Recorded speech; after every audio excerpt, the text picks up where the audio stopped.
Hello, everybody. Welcome to the MaffmanJones movie show. I am your host, as always, Frank Benjamin the 14th, and today's featured movie is Capone, also known as Fonz, directed by Josh Trank, who's previously directed movies like Chronicle, Fantastic Four. It's an unsaturated, interesting tidbit of history that relishes in Capone's last year. After he went to jail, he apparently developed syphilis and never really got treated for it. So he just had a rotten, deteriorated mind that just rotted more and more in the last year of his life while he was exiled in Miami. And we see him with his family in this big house as he just goes nuts. And that's the movie. Josh Trank has not been in the best of footing when it comes to Hollywood. His foundation started pretty strong with Chronicle, but yeah, if you don't know, he made a Fantastic Four movie that had a whole history with creative differences and studio backlash and whatever happened. We don't know the full story. We never really maybe possibly will. If we do, we won't know for a long time, I think. And he just kind of vanished off the face of the earth from the industry for a while. And then he came back, got a new project funded, and happens to be this film, which is now available on demand, wherever you could find it. And I gotta say, I didn't like it. That's just the honest truth. There are people out there who are really enjoying it and really delving into it and really just having an examination of the psyche of a man who was infamous, notorious in history for being one of the biggest, scariest gangsters of the 20th century.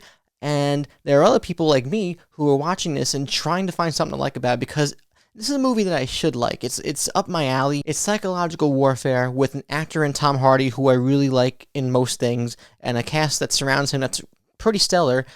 And you think it would have potential to have some greatness, and I think it does. In moments, you could see the palm kind of reach out of the ground, out of the dirt, and kind of search for light, for potential opportune greatness, and it just never really finds its footing for me. It just kind of meanders and just somberly moves, and there are isolated scenes that I really like. The acting by Tom Hardy, his voice, the way he inflects and puts nuance into this role and really brings a dynamic that's new to this person that we thought we knew in history.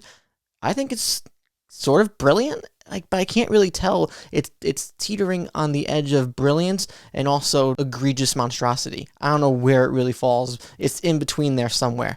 But I just really liked him in this movie. He's really what carries me through.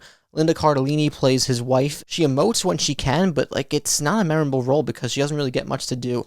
The bad guy from Sopranos, season 1, I think is in this. I think that's the same guy. Editing, help me out. I was right. He has a scene in this that's genuinely intimate and recontextualizes the relationship between these two characters in this whole movie. The friendship, so to speak, when you're a person who can't really trust anybody and you have money hidden away and everybody's trying to find it. You can't trust your own wife, your own kids, who's real, who's not. What's reality and what isn't.